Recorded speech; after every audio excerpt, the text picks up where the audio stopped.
Rock icon Lita Ford says fans will not be seeing a long-awaited reunion of the Runaways for the band's 40th anniversary farewell next month, thanks to frontwoman Joan Jett.Ford,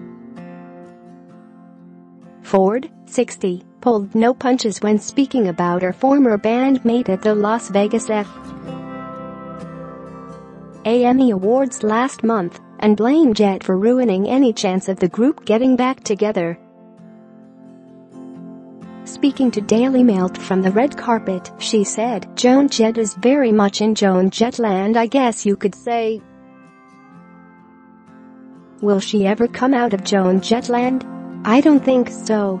I think her manager controls that, and it's really up to him and her." The singer's comments come after she was announced as an inductee for the 2019 The Hall of Heavy Metal History set to take place in January, the anniversary of the band's final show. Scroll down for video. The guitarist revealed her strained relationship with Jett, which she alleges is due to Jett's controlling manager of 3 decades, Kenny Laguna. "It seems to me like Joan Jett's manager just runs her life in every way, shape, or form. He's very controlling, and he has a real problem with me. He has a real issue with me," she said.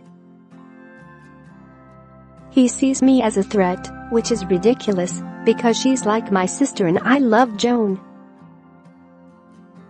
It's ridiculous, it's uncalled for. And it's caused a little bit of rivalry between her and I, which is totally uncalled for. It's his fault." Ford alleged that Laguna has prevented her from even talking about a return with Jett. "The hard part is just trying to communicate with Joan without her manager involved," she added. "We had dinner a couple of years ago, what was supposed to be a girls' night out, and she brought her manager with her. So it's like, dude, answer the question. I'm trying to ask you a question. Are you interested in putting the Runaways back together?" She never answered the question.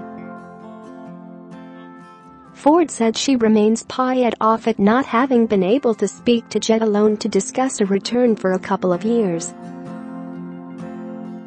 "It pisses me off, yeah. Does it upset me? No. Because I have my own life with her or without her, with the Runaways or without the Runaways.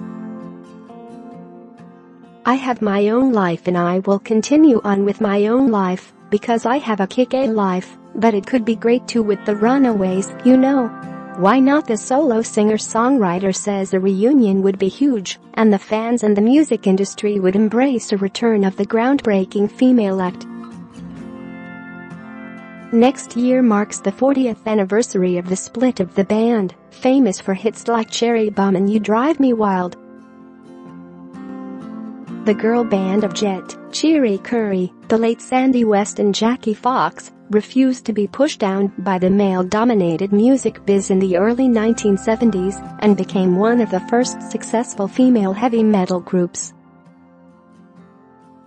When asked if she felt like the group shared a family bond, she bluntly responded, "No. We don't feel that way about each other at all. I don't feel that way about the rest of the girls. We're very much our own people. We live our own lives and we do our own things, and some of them get on my nerves and I get on their nerves, and we're just better off living our separate lives.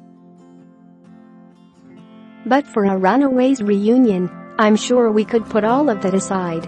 I know I could." Still a rock maverick, she smiles as she says she still has rock and roll coursing through her veins to keep her young, and confesses to often betting men much younger than her. But during the 70s and 80s, Ford reveals she would always sleep with other major stars, but as there were so many drugs she never got serious. Laughing, she added that she enjoyed getting effed up. "I did try every drug and every alcohol, and it was a lot of fun, but then I got bored with it and I thought, I don't really want to do this anymore. And I hung it up," she said.